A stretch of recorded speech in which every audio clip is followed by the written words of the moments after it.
Hey guys, welcome to the latest episode of the Martial Arts Forum. First off, I just want to thank Bilang for the new intro. It looks great, it's clean, it's crisp, simple to the point. I love it. I hope you guys like it too. Secondly, I'd like to thank you guys if you liked my Facebook fan page. We got over 100 people in a week. I think that's really impressive. I'm really hoping that you guys will help me out in spreading the word to the Martial Arts Forum, to everybody else out there, and see if we can get maybe another 100 people within a week. In today's episode, we're going to be talking about the 4 biggest mistakes that most school owners make. Now, I was recently online surfing through the web, and I came across an article written by Roland Osborne. Now, if you don't know who Roland Osborne is, he is a martial arts business consultant. He goes around the country, going to different schools, helping them out, helping them improve their schools. The guy has 15 years of experience within the business side of the martial arts. He's certified thousands of instructors, taught over 50,000 students. He has single-handedly helped these martial arts schools increase their business by 100%. That's pretty impressive, and so I think the guy has some idea of what he's talking about. The first mistake that school owners tend to make is that they go into a business with a martial arts formula, but not starting with a business formula. You have a lot of school owners that just hop into the business just by thinking, oh, I'll just take the curriculum that I know, teach it, bring in some money, pay the bills, whatever. No, it doesn't work that way. Well, one of the big main things to a successful business is to have a structured budget. Okay, if you don't have a budget, then you're just going to spend money on stupid stuff or spending too much on things where you could be saving money.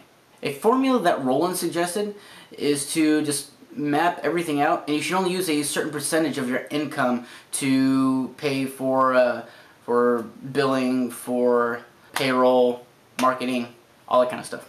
So basically the numbers say that you want to spend 17 to 18% of your income on rent, around 5% on marketing, 17 to 18% on payroll, 3 to 5% on billing, utilities and insurance about another 3 to 5%.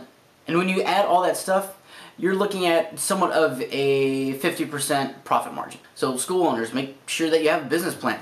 The second problem that most school owners make is that they have a great curriculum, but they don't have instructors that can teach the curriculum well. The curriculum could be great, but if you have an instructor that doesn't teach very well, or have just problem teaching in general, then you're going to lose students. Because of this, the average martial arts school loses 7% or 86 students per year.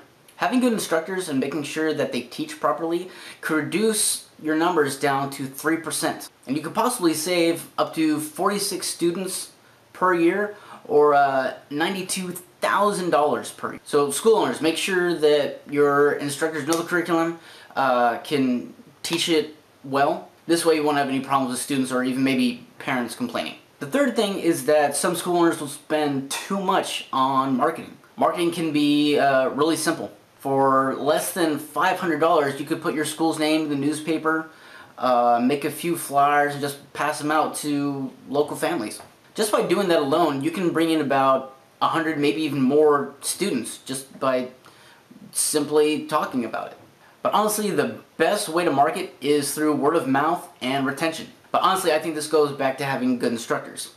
If you don't have good instructors, the word of mouth is actually going to be put in a negative way. You want to put it in a positive way. So make sure your instructors are teaching well, the students are having a good time. That way the word of mouth will be good and the retention will be better as well because the students are having fun. And the last thing is actually having outdated curriculum. You know, a lot of older techniques or teaching methods might not work so well nowadays. The world of martial arts is constantly changing, and you kind of have to go with the flow. So you might be a traditionalist, which is fine. I think it's great to know where you and your style come from. But if you're using your school to pay the bills, put food in your stomach, all that kind of stuff, you might have to, deviate from that and change up your business plan. Because of outdated curriculum, 65% of students will quit within their first 90 days to their first 6 months. That's kind of a big number. I mean, if you look at mixed martial arts now, it's huge. Like, who doesn't watch UFC? UFC has become super popular.